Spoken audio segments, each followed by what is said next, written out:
God dag, alt sammen. Jeg skal få tåse om Paulus. Og det er et helt øyelig iverørende og generell iverskrift, så jeg får ikke ikke si alt som jeg sier om Paulus. Det så har jeg stærre eller lunsje. Så jeg får teka nøkker ting.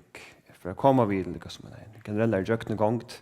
Jeg vil lese om Paulus ut fra Apostlasøvne, og så øyne nøkker ting ut fra brøvene. Og det som er med Paulus er at det er en teologi. Brøvene til Paulus, han skriver om en imist og røvner som han er. Jeg får å fokusere litt på personen Paulus. Så nøkker ting som vi kan lære om hvordan han også sier, og særlig hans forhold til sine vennmenn. Nästan all informationen som vi har om Paulus, nästan all, är ur Apostlasøvne, som Lukas skriver, och så ur brøvene som Paulus själv skriver. Och tar jag säger nästan all, så är det till att faktiskt så har vi det lite information i en brev. Och det är Anna Peters brev. Här som Peter ändrar, vi ser så här. 17. Peters brev 3, 15. Peter sier, «Rokne lenk med å herre okkara for frelse. Hetta er det som elskar i brøver okkara Paulus har skriva til ikon etter vursdomnen og i hånden i given. Det gjør han nøysen i ødlom brøven søgnen, ta i han og i taimon talar om hetta. Og i taimon er 8 og anna som torsførst er skilja, og som inn i avlærdo og avfeste utledja skrift.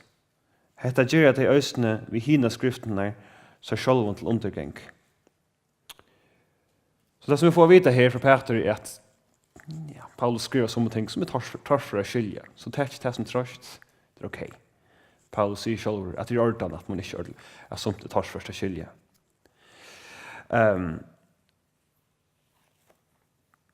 Paulus, hvor er det snitt med den? Jo, vi lærer nek om Paulus ut fra hans brøven og ut fra Apostlasøvne, som vi sier.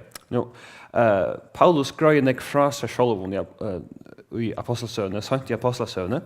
Det første vi leser om han i Apostlasøvne, det er i Stefanus, han skal være, han har sånne røve, og han være støynauer. Og fariserne tar det her, og tar ledja klæene vi hans føtter. Det stender i Apostelsøvne tjej. Tar orsker ikke høyre det som Stefanus sier. Og så stender Apostelsøvne tjej alt trus, tar røpt og tar herst. Hilde fri ørene, lop atler som en av han, altså Stefanus. Kørte han ut ur stenen og støyna av han. Vittnene løtte klæene fra seg ved føttene av unge manne og i et Saul. Og så støyna han. Det er Saul til Paulus. Så det var i kapitel 8. Saul samtykte jo i at han var drypen.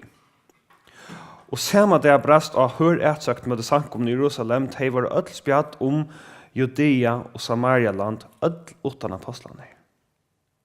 Men nekker menn og gjøtta av skot, gjør av Stefanus og hulde mye sorgarlig i Vronon, og vers 3 sier at Saul forødla ved sankomne. Han gikk i hvert hus og drøv av sted begge menn og kvinner og lærte seg sete i fengahus. Og så hører vi ikke mer om denne her Saul. Kapitel 8 så leser vi om samkomna. Samkomna til Samaria, vi leser om Hirmanen, som er ur Etiopia. Og så i kapitel 9 så er Saul omvendt. Og flere til å kjenne hva skal til at han var omvender. Han er ved til Damaskus og at lærer forfylltja samkomne her på og han møter Jesus av ved til Damaskus. Saul, Saul, hvor søker du et meg? Hvor er du, Herre, sverer Paulus? Han sverer, jeg er Jesus, han som du søker et. Jesus gjør en ordre om å fære inn i stegen, inn i Damaskus. Her møter han Ananias, til Jesus har sett Ananias til ham. Og Ananias, han finner jeg vite at han skal gjøre vi Paulus. Og da sender vers 16, ta for Ananias og sted, kom inn i huset, lei hendene av han, og sier Saul bror, Herren Jesus, han som åpenberer seg fyrt her av vennen, og du komst etter i senten for at du skal få sjøen til atter og filter av alle andan. Det at Paulus var blitt blind, eller Saul, som Lukas stadig kallar han. Det at Lukas sier skriva apostelsøvne. Han var så eta, han var styrskner, og han var nekka der til lærersønnen i Damaskus. Og så sender vers 20, og vita sama prætika i han Jesus i synagogen, at han sånne god. Nå, låt oss lykke sette scenen oppe. Vi tar Saul, som har forfyllt samkomne. Han er det fremste instrumentet til høvdspresten, til fariseerne, som heter den nødvendige kultene som kommer fram. Han er han som søker av samkomne. Han er ved til Damaskus og gjør dette her. Det er knappt han omvendt. Han er inn i Damaskus, han møter Ananias. Og nå blir han bare å prætika Jesus. Nå, hvis vi var samkomne, hva hadde vi til det? Hva hadde vi til å Rønner han snudd okken? Det verlig? Han verlig omvendt? Hva skal vi halte?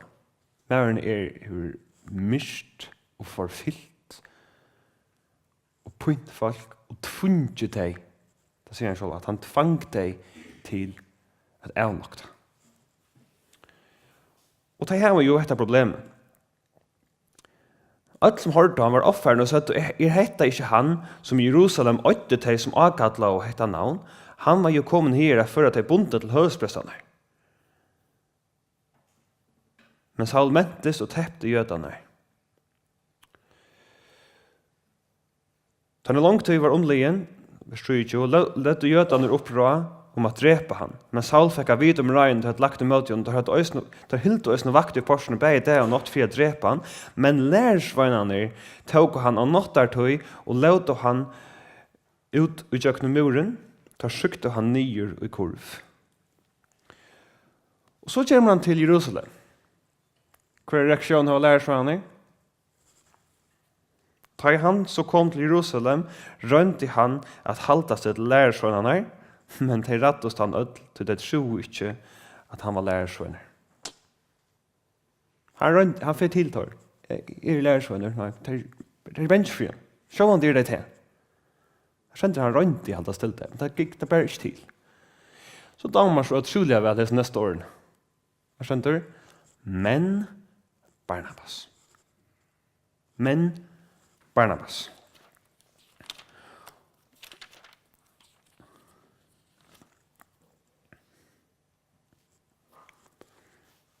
Men Barnabas tog seg av honom og før vi honom til apostlene, og han sier til ham å ta, og han er se herren av vennen, altså Paulus forklarer det, og at han er i tale til hans herre, og hos han i Damaskus er vittne hokkrester, og i navnet Jesus seg. Så gikk han da inn og utgjøtt ham i Jerusalem, og vittne i hokkrester, og i navnet herrens. For damer og øye vel at her som Barnabas gjør. Lett å kunne ikke glemme Barnabas her på en. Hva det er som Barnabas gjør. Tar reist han kommer ikke kontakt ut der, skilder på en måte vel, alt som han har gjort. Barnabas fer og middel med over her på en. Jeg kom, nå skal jeg, han fer til Paulus, jeg kom, nå skal jeg vise deg. Nå skal jeg prestere det for dem, så tar det bra fortrolig ut. Og da blir det der. Lærersønne ble fortrolig ved han. Men så hendte noe øyelig interessant all det. Her skjønte vi at han, som det var gjør, han vittner i hokkrester i navn i herrens, og han tog seg ved jødene som taler av grikst, og har i året drott vitt her. Ta i rønt og ta at drepe han. Hva gjør man i Paulus? Hva skulle lærersønne nå gjøre? Han er rønt å drive lærersønne. Nå er han omvendt. Nå får han en pratika. Nå er det hinne å drepe Paulus, jødene, som tar seg grikst. Og nå må atre omkring andre ta konto man. Det er vel noe som jeg forbereder til grunn eller mest til, hvordan ofte folk tar hånd om Paulus. tar runt att drepa han, men tar i brøverne fink det vita, fører til Caesarea vid honom, og sendte han til Tarsus. Heim til Tarsus, du vet det godt, Paulus, han var fra byen Tarsus. Hvis du ikke vet hva Tarsus hvis det var kort attast i bøkene, så kunne du finne det her på. Tarsus i moderna Turskalandet, nok så helt nær vi moderna Syria,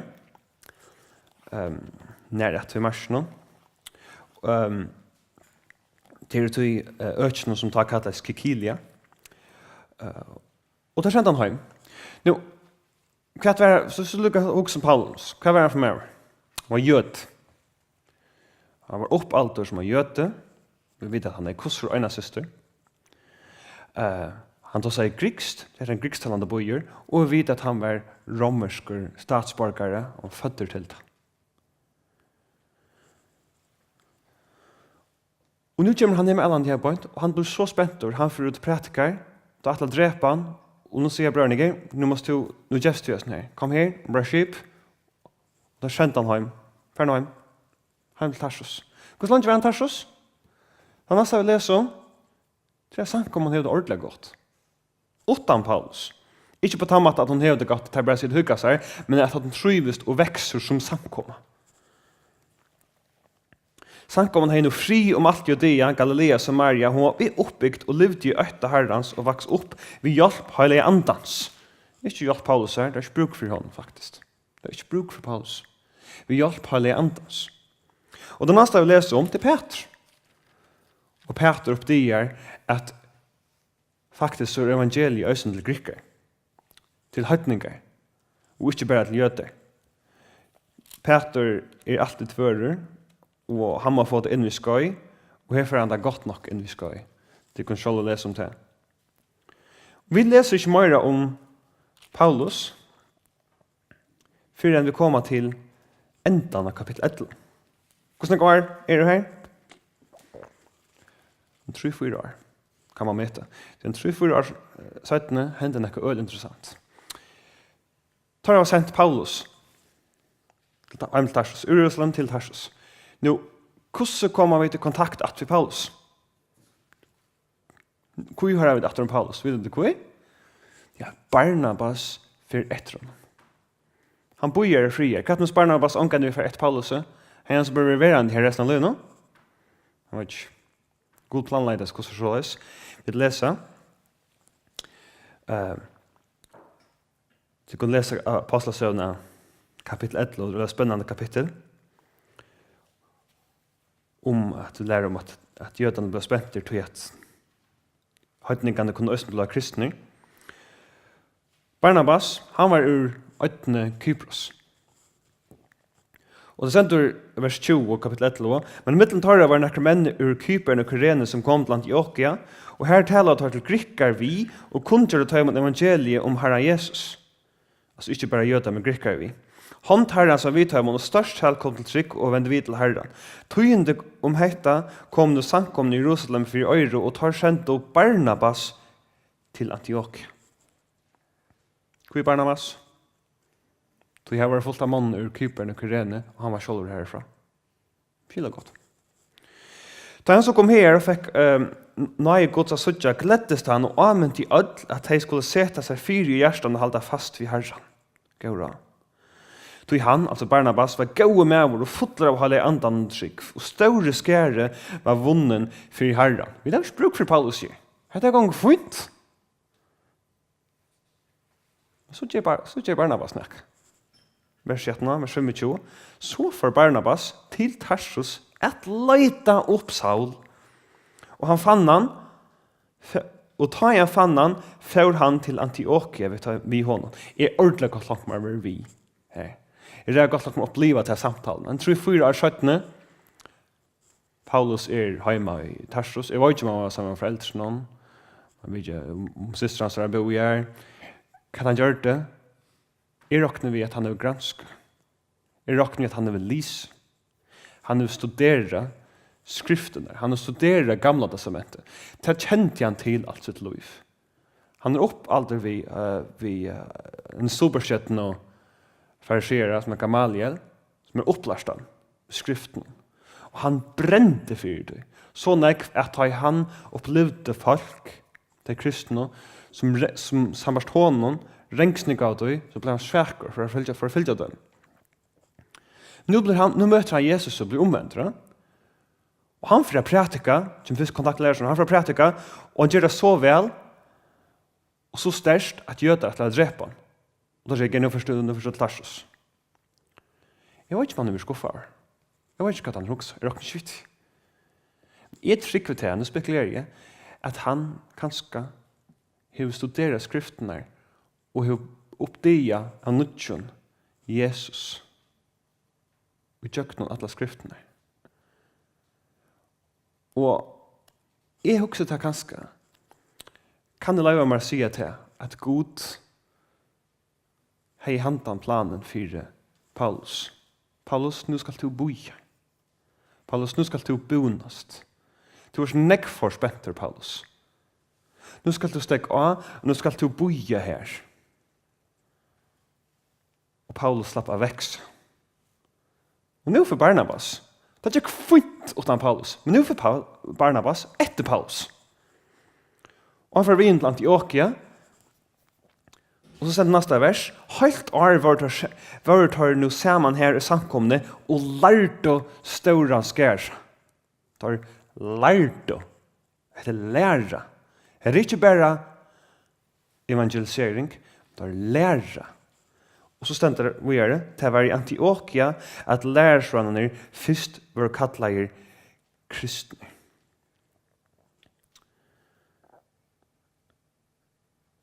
Kapitel 12. Her leser vi ikke sjøanek om Paulus. Barnabas, han leser det syndrom. Barnabas og Paulus leser vi om vi endan, sista vers i kapitel 12. Kapitel 12 handlar for det meste om tøy Peter vi setter fast og Herodes søker om kristne og Peter vi står fangsel, men han vil fri av det og tønne det stuttelig og lysende ironisk søve halvtid. De bya, og ta Peter kommer inn og benker på, så det virker det som nesten de vil ha fri til at de trykker selv på at han får komme, de vil få fri av bya for han skal bli fri av det. Og så blir det kløk. I halvtid er det ofte på den måten. Men så sender det til endans. Det sender vers 24 kapitel 12. Men årgods har framgångt og utbrøttest. Jeg legger mest til hvordan ofte Lukas skriver dette her. Vers 25. Barnabas og Saul kom oss atter i Jerusalem. Taiter hadde fullførst tjenestesøyene, og Taiter hadde visser Johannes, som er i tilnavnet Markus. Alright, Johannes Markus. Vi leser Paulus skriver 17 at Barnabas og Markus var søsnabøtt. Jeg halte det ikke så bra at han sier det. At det er søsnabøtt. Nu er det her i Antiokia. Det er her det kristne er, og det er fantastisk, det ganger ordentlig vel. Og i Antiokia, 13 år, i Antiokia samkomne her var profeter og lærere, Barnabas, Simon, som er tilnavnet Nikel, Lucius, Ukrene, Manian, som var fosterbror Herodes, fjøringshøvdinga og Saul. Og det her var godstjeneste, og det er faste. Nå blander hele andre seg på. Her kommer ut Barnabas og Saul til verset, og jeg har kallet der til. Ta fast av teg i bøo, og tar løt hendene av der, og løt tar så færre sted. Og jeg har aldri hatt der, gjer god ångtøy. Hvor skulle teg færre? Hvor skulle tar færre? Det var så godt å ha der her. Tar lært dere. Tar du så lære. Hvor skulle ta i røyma? Hvor noen andre ikke røyma som vi ikke har vært bruk for? Men god send tar jeg sted. Og tar for altså til utløse øytene, Kypern, her som Barnabas selv var fra. Og jeg skal ikke ta seg om det hendelsene, tar møte en mann som heter Paulus. Og så stender det møtte en mann som heter Paulus, som han var en gandakattler som var jøte, bare Jesus. Da stender om en gandakattelen, han rønt i å vente landshøvdingene borte fra trønnen. Og så vers 9, ta var Saul, som øystene kattleis Paulus, fyllter av hele andan. Nå, Hva mest øysene?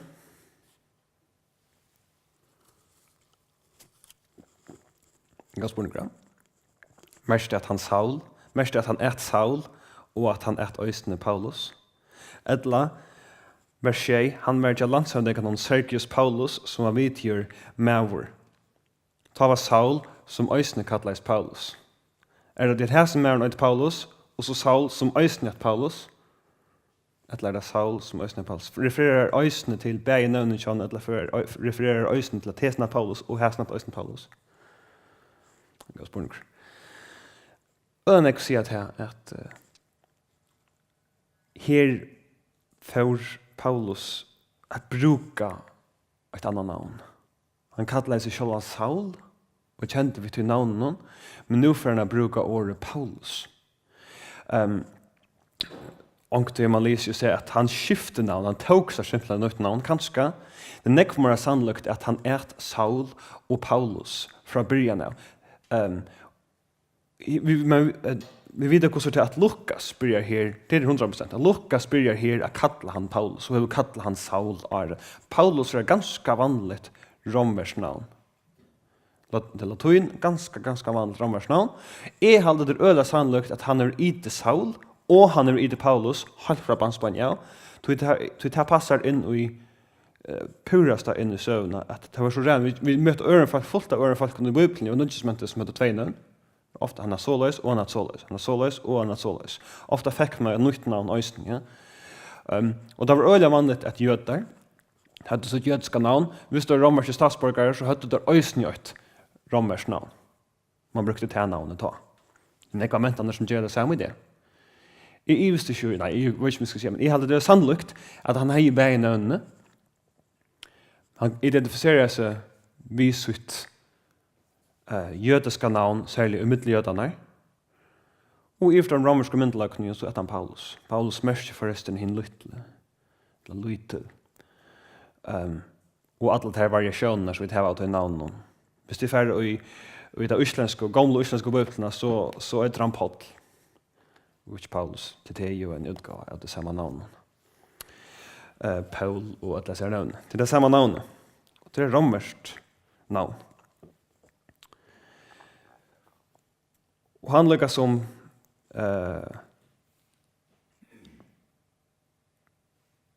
han sier at håndherren ser at der skjer vi en gandakattelen og du skal være blindur han tog ikke så ikke sølene. Vi det samme fall tåka og mysker av han og tjekk og løyda i etter omkron vi kunne løye han. Vi vet at reaksjonen til landshøvdingen til etter til Barnabas og Saul. Sender vers 12. Da landshøvdingen sa hetta i henteie, kom han til trygg, og han undra i størlige av lære herrens. Lære herrens. Han får lærerne vi. Tar for altså ur Kypern, av etten Kypern, når etter til det som det kjenner som Storstrands Torskavans. Her er øyelig fjallalende.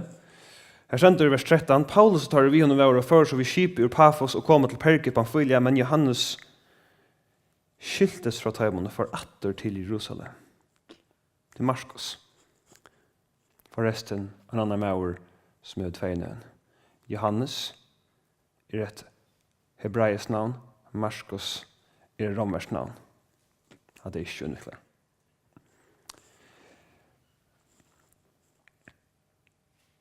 Og han skiltes fra dem. Det er godt eller ringt. Folk skiljer så ofte. Vi får søtja søttene hva det er å tøye. Det er øyelig viktig. Jeg får lese en setning som er rett til han er viktig. Men Johannes skiltes fra dem og for atter til Jerusalem.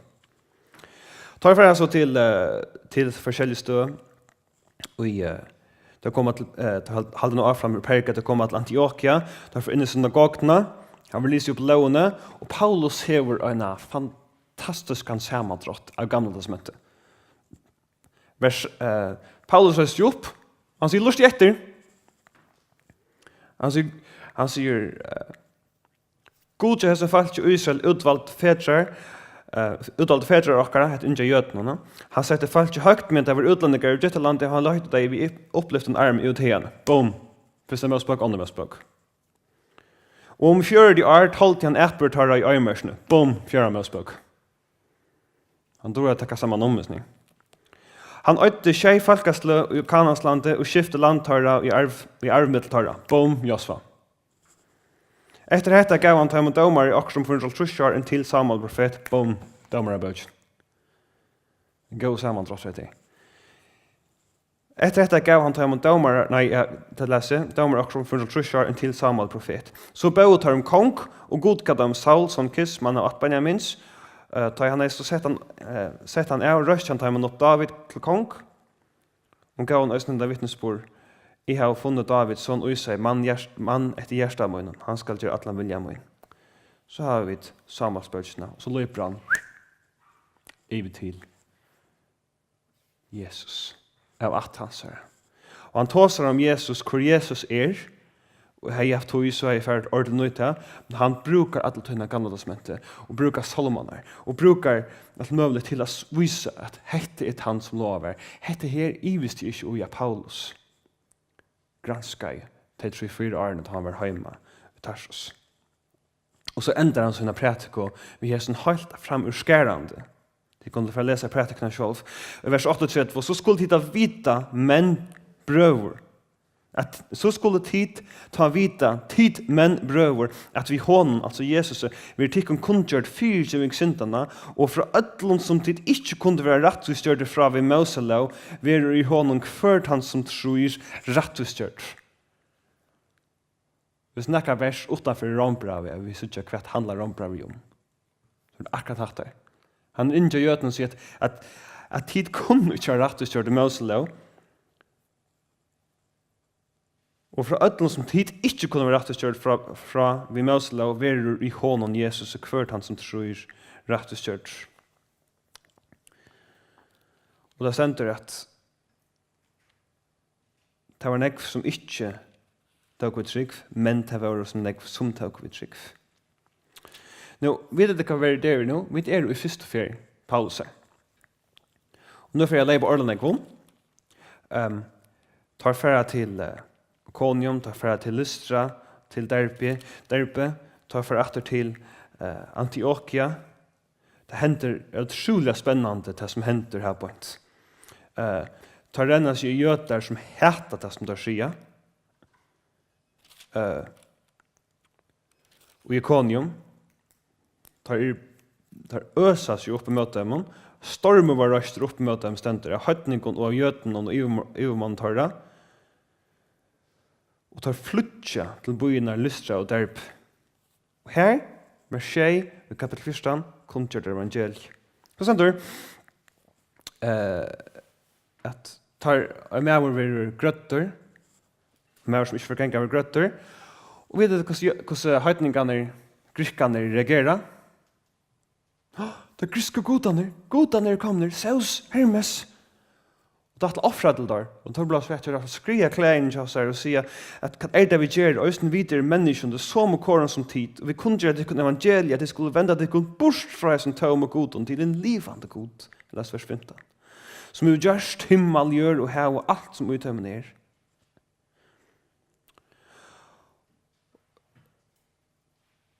Og det er sånn i vers 18, det var noe ytterlig at vi si hette, fink og hilde falskene fra at offre til søgn. Jeg kan anbefale deg at sammenbære hese pratikene, eller hese lyttle pratikene vi hinner som vi løser på et år, hvordan imiska tilgang Paulus ser. Han kjenner, han vet hvor det er som lurster. Men bådskapen er akkurat han sammen. Hver Jesus ser, hva Jesus er gjørst, og om han venter vid til han.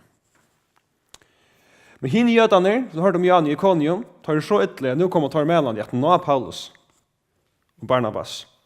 Og det stender, vers 19, nu kom nekker jøder her, Antiochia og Ikonium, tar fink og falt i sunn pastor, støyna av Paulus og drog han ut om byen, og vi tar et skikk for at han var deier. Men der er så hei, hatt av mot kjudla for høy. Ok. Da kom støyna av han, helt var deier, og det drass han om byen. Så sender vers 20. Men tar jeg lærer så han sjaunas rundt han om han, røstest han, og for inn i byen. Han går det. Og dagen etter, før han vid Barnabas av sted til Derb, tar kunngjør evangeliet, stående samkommer, velge eldstare hver samkommer, bia og fasta, og så feras der og gjøre. Og så endar ferien i vers 22. Der fer vel skipet og atter til Antioch. Da de kommer hjem, hva har dere å fortelle? Hva skulle dere fortelle? Minnes sitt, Antiochia er fantastisk alt vær her, at det lært og det var store skære. Så sendte Gud der ut av disse feriene. Det kommer etter. Hva skulle dere fortelle dere kommer hjem? Alt det som dere opplever, alt det som dere var gjørst. Sendte vers 22, så vi ser. Da de kom her, kallet av skjema samkomna, og søtte tøyma fra størversknån, og i god teg gjørst. Vi tøyma. Og at han, god, hei let i høytningen opp dyr troeren der. Og så var det hørt til lærersønnen her stått av tøy. Og så enda i den første ferien til dem.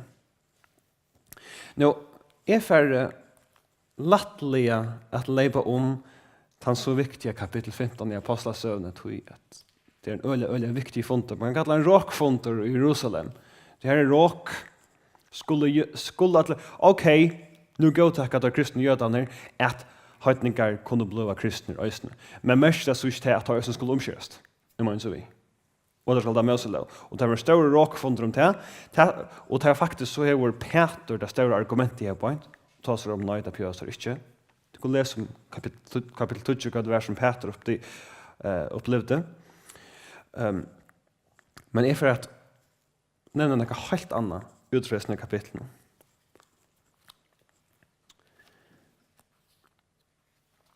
Det stender vers 2. Jeg kan lese vers 8. Og Judea kom nekker som lærte brødene, leta tid til kunne ikke omskjøre etter sige Moses her, kunne tid ikke frelsast. Det var avsemje. Paulus og Barnabas kom og ikke løyte stryvet her. Altså heter Paulus og Barnabas mødre hinnen. Paulus og Barnabas. Paulus og Barnabas. Ja? Tar som Barnabas. Han som syrde fire at Paulus kunne komme i kontakt i samkomna. Det ble fortrolig hver annan. Barnabas, som 1834 år, får til Tarsus. Etter Paulus. Paulus? Ja, det synes jeg firma. Hvor er Paulus her? Han har funnet fram. Og så jeg Paulus, nu får jeg videre Antioch. Tar lært og sammen, tar lært og samkomna, sammen hese bare. I Antiochia. Og Gud sender der så sted, og tar ferrast, og tar forhold styrkest og menneskt, og tar oppleva sånn eksamen. Hans Marsk og søsna var til Barnabas, han rymmer fra dem, og tar ferrast sammen, we are. Og tar oppleva at være forfiltra jødene, og tar støyneier, og tar oppleva sammen, folk kommer til trygg, og tar lære. Nå kommer det sammen til Antiochia, og tar ferrast sammen, tar komma sammen og diskutere, og så stender vi i samme verset. Tog var just at Paulus og Barnabas, og nekker at de skulle fære nian til Jerusalem, til apostlene og eldste, av at Jesus spurningen var kommet opp. Forresten, ta man ferd til Jerusalem, og i New Testament, og i Bibelen sender nesten alltid nian til Jerusalem, tog at Jerusalem la høyt oppe. Rent geografisk. Og derfor sammen. Og så er den lenge diskusjonen, den leip jo om. Det stendte til i vers 12, at når jeg diskusjonene, at når Peter har sagt sytting, så stendte det i vers 12, ta takk til alle flokkeren, og tar lust av etter, Barnabas og Paulus, som søtte fra hvordan staviteten og under god til tøymen har gjørst med høytningene. Tar skjermen til som alt det som tar skjermen har opplevd. Så stender vers, så etter denne diskusjonen, vi er Jakob, nå sier han hva syna mening, og så stender vers 22. Ta gjør det der av at apostlene og hinner eldste sammen med alle samkomne at velge nekker menn mittelsøen at senda til Antiochia vi Paulus og Barnabas. Det var valgte Judas som kallas Barsabas og Silas. Hese var hanvirder menn mittel brøderne at skulle fra sammen vi Paulus og Barnabas. Det er godt, da? Så sier der kvui, tar skriva så leser systemen, så sender vers 25, lever mitt i setningen. Så har vi etter at vi har kommet i avsamt av dette just av at velge nekre menn og senda til tikkere, sammen vi elsker vår brøren okkara, Barnabas og Paulus. Månen i hava voa løyve for navn, Herren okkara Jesu Krist. Er det godt da? Tar det sammen. Det er forbi en trent åring i vers 28 forresten. Heilige anden og vid hava tøtjers det. Men det skal jeg ikke snakke om det. Men nu får vi til å lese noe helt annet. Vi kommer ned til vers 35. Kom og les det.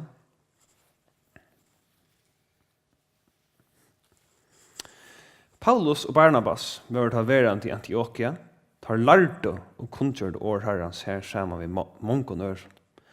Da en tøyva gingen sier Paulus vi Barnabas, «Læt okkom færa attor og vidja brøver okkara i kvarjum boie, så vi hava kunngjørst årherrens ui, for jeg vita hvordan tøyma veit vi.» Ja, og Barnabas vi på det. Barnabas ville ta øysen tekka Johannes vi, han som kallais Markus. Men Paulus helt ikke at han skulle tekka han vi, som var færen fra tøymon i Pamfylia, og hei ikke fyllt vi tøymon til verst. Ta kom til kvaststrui, så tar skyltost kvør fra øren, og Barnabas tok Markus vissar og før vi skipet til Kypern. Men Paulus valgte seg Silas og for å sted etter at brøvner hadde givet han opp til nøye herrens. Han ferreisne om Syrland og Kikilia og styrste sankomner. Nå sitt Markus rymte, da det var kommet til Turskanens aktor. Her så gjør vi det at det var ikke gøy når han rundt. Han beileie, som de unge sier gjennom det. Nei. Han tar det ikke mer. Han rymte et eller orskeren ikke mer. Jeg vet ikke. Jeg synes ikke det var firma. Jeg synes ikke vel med sjølvan i hese støvn. Jeg klarer ikke etter press. Jeg orsker ikke. Jeg er ferdig. Det kan skal være gøy. Jeg vet ikke. Men det koster ikke.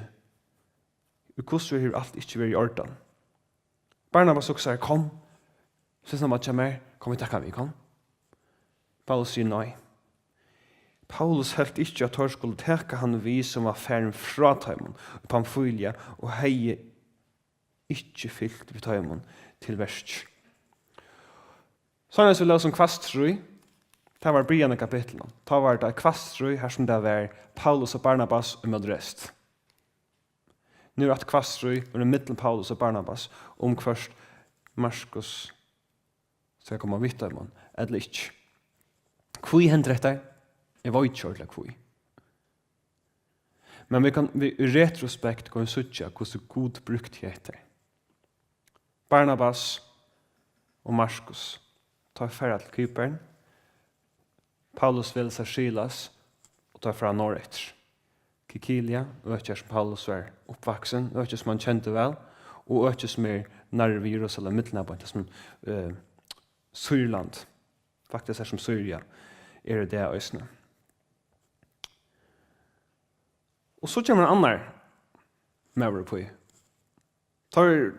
Vi tar ikke mer om Barnabas og Lukas. Vi tar faktisk ikke et år om Lukas før enn etter. Vi tar ikke et år om Markus. Markus har ikke et år etter i resten av apostelsønnen, iverhøver. Markus vil nevnt tverstand i brøven Paulus der, og det er fantastisk å lese det.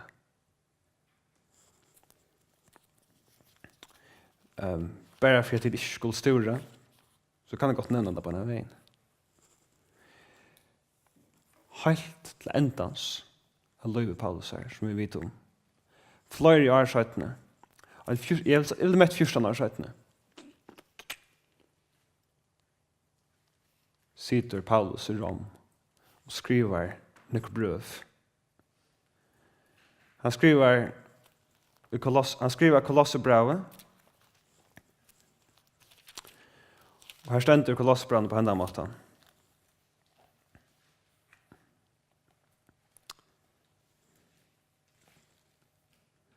Vers 20. Kolosserbrevet 4, 20. Aristarchus som er fengt sammen med meg, leter halsa til ikon, Øysten Markus Sysnabat Barnabas. Han hadde finnet på om. Kjemmer han tikkere, så tar jeg med til honom. Og så ta aller sørste brevet som Paulus skriver. Hette til endans til Paulus. 17 Timoteus brev. Sier han så i her i vers 11. Kapittel 4, vers 11 i 17 Timoteus.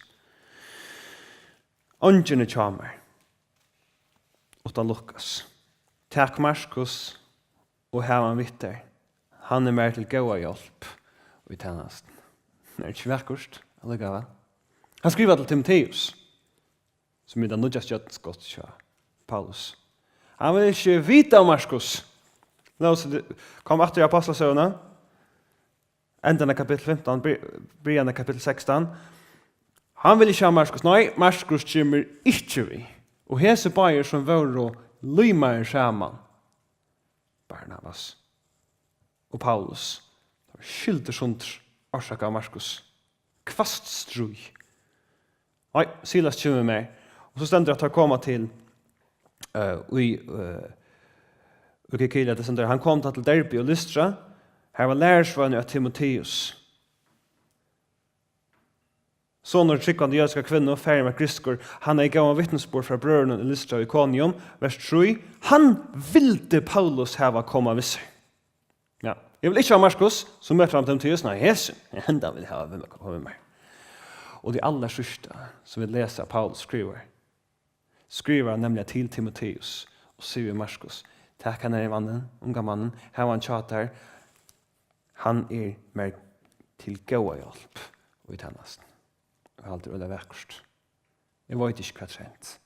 Men tar kom i kontakt etter, og Markus har hjulpet Paulus. Han kom natt til Paulus, og hva så enn som var hendt, så er det glemt. 24. Og kanskje kunne vi lære sin dra til, av at vi er sviken, så er det at han skal ikke komme med jokken. Og så kommer han til Paulus. Jeg vet ikke hvordan det kommer i kontakt. Men han sier, jeg er smøren, han kan så bruke.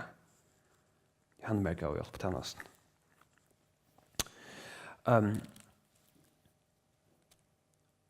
Og så lyser det til at vi takker en seg.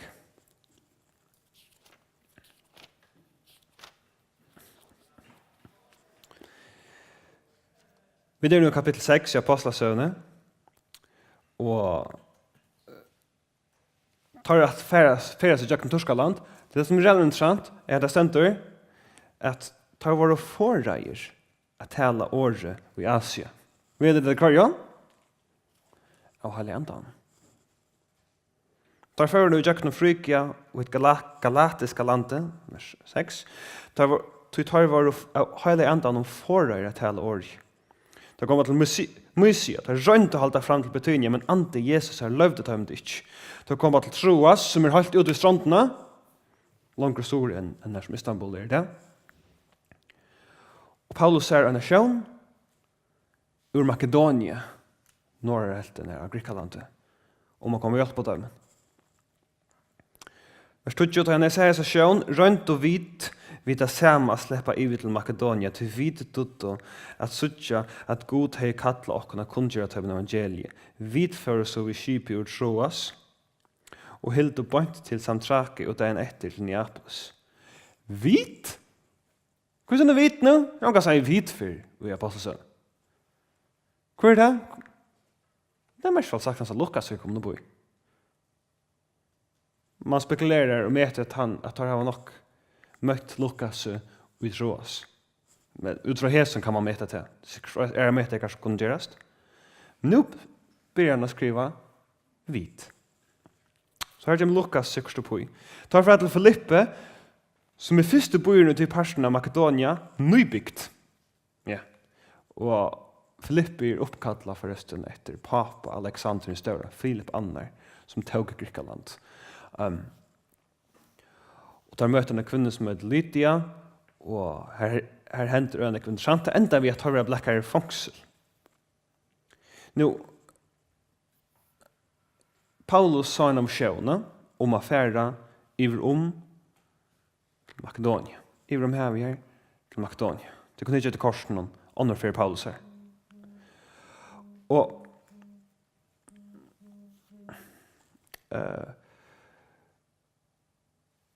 det som han skulle etneista, eller misetneista, En kvinna som går nata dem och ropar allt möjligt efter dem.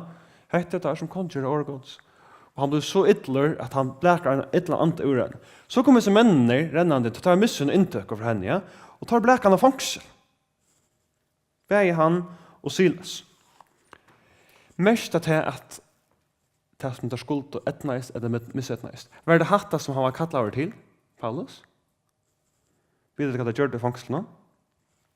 Vers 25, vers 16. Nej, kapitel 16.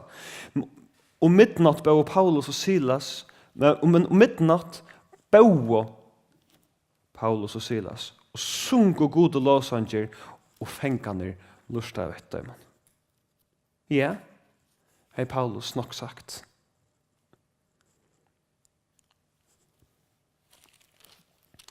Og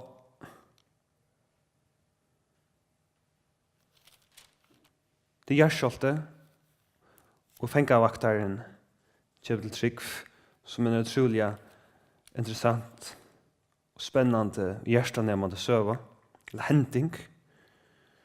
Og tar røyna lukka som at sier, jeg kunne ikke bare fra steg frie, Filipper en eller romersk bor. Han sier, nei, gå. Vi er romersk statsborger, det skulle ikke bare føyak noen tepp i høypoint. Tid har bleka och nu fångsel, romerska statsborgare, och det är inte lov bara så att ta rätta gångt. Men då färdas så det fänkar oss under Lydia, och så färdas det, och då komma till Thessalonik.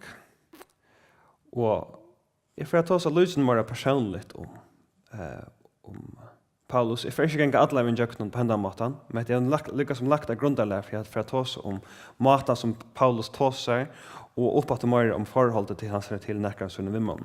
Men ordentligt så kunde vi tacka en stort steg.